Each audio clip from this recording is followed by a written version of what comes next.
నమస్తే, welcome to our channel. వైసీపీలో ఓ వెలుగు వెలిగిన మాజీ మంత్రి జోగి రమేష్ ఆ పార్టీ అధినేత వైఎస్ జగన్మోహన్ రెడ్డి కొంపము చేశారు. వైసీపీలో కీలక నేతగా ఎదిగిన ఆయన టీడీపీ నేతలతో కలిసి చట్టాపట్టాలేసుకుని తిరుగుతున్నారు. సోమవారం నూజివీడులో జరిగిన గౌతు లచ్చన్న విగ్రహావిష్కరణ ఇందుకు వేదికగా నిలిచింది.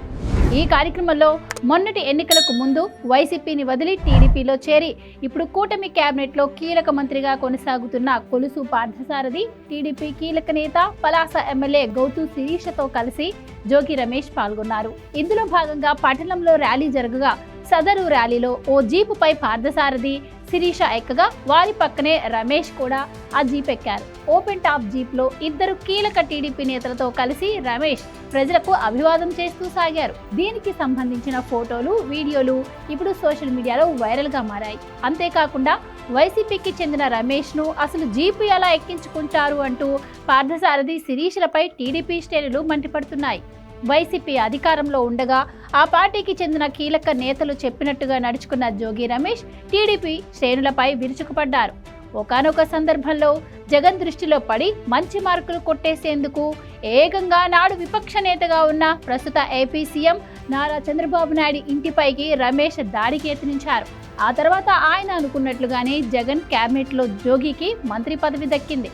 అనుకున్నట్లుగానే మంత్రి పదవి దక్కడంతో రమేష్ చక్రం తిప్పారు.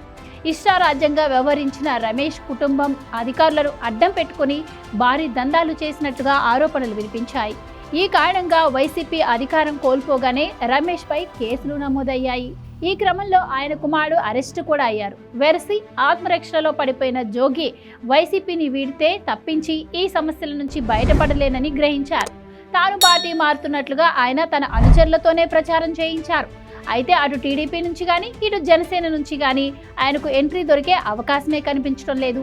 గతంలో వైసీపీలో కొనసాగిన పార్థసారథి ప్రస్తుతం టీడీపీలో కీలకంగా వ్యవహరిస్తున్న కారణంగా ఆయన ద్వారా జోగి ప్రయత్నాలు చేస్తున్నట్టు సమాచారం. అందులో భాగంగానే టీడీపీ కార్యక్రమంలో ఆయన పాలు పంచుకున్నారని సమాచారం. ఇక బీసీ సామాజిక వర్గానికి చెందిన జోగి రమేష్ కు జగన్ అత్యధిక ప్రాధాన్యతనిచ్చారు. అడిగిన వెంటనే పోటీ చేసేందుకు ఎమ్మెల్యే సీట్ ఇస్తూ వచ్చిన జగన్ జోగి కోరినట్టుగానే ఆయనకు తన కేబినెట్ లో మంత్రి పదవిని ఇచ్చారు. ఎన్టీఆర్ జిల్లాకు సంబంధించి పార్టీ వ్యవహారాల్లో కీలక పాత్ర పోషించేలా అవకాశం కూడా ఇచ్చారు. అంతేకాకుండా వైసీపీ తీసుకున్న పలు కీలక నిర్ణయాల్లో జోగికి కూడా పాత్ర ఉండేలా జగన్ చూసుకున్నారు. పార్టీ రహస్యాలు కూడా జోగి వద్ద జగన్ పెద్దగా దాచిన సందర్భం కూడా లేదనే చెప్పాలి. ఇక ఈ లెక్కన జోగి జగన్ కు నమ్మిన బంటు కిందే లెక్క. మొన్నటి ఎన్నికల్లో జోగి ఓడిపోతే తన నియోజకవర్గాన్ని మార్చాలి అంటూ జోగి కోరడమే ఆలస్యం. ఆయనను మైలవరం ఇన్ఛార్జిగాను నియమించారు. అయితే ఇప్పటిదాకా జోగి మైలవరంలో అడుగుపెట్టిన పాపానే పోలేదని సమాచారం. కేసుల నుంచి తనను, తన ఫ్యామిలీని కాపాడుకునే అంతిమ లక్ష్యంగా సాగుతున్న జోగి జగన్ కు జల్లకొట్టి టీడీపీ పంచులో చేరేందుకు ప్రాధాన్యం ఇస్తున్నట్లుగా వైసీపీ శ్రేణులే బహిరంగంగా చెప్పుకుంటున్నాయి. Please subscribe to Leo News for more videos.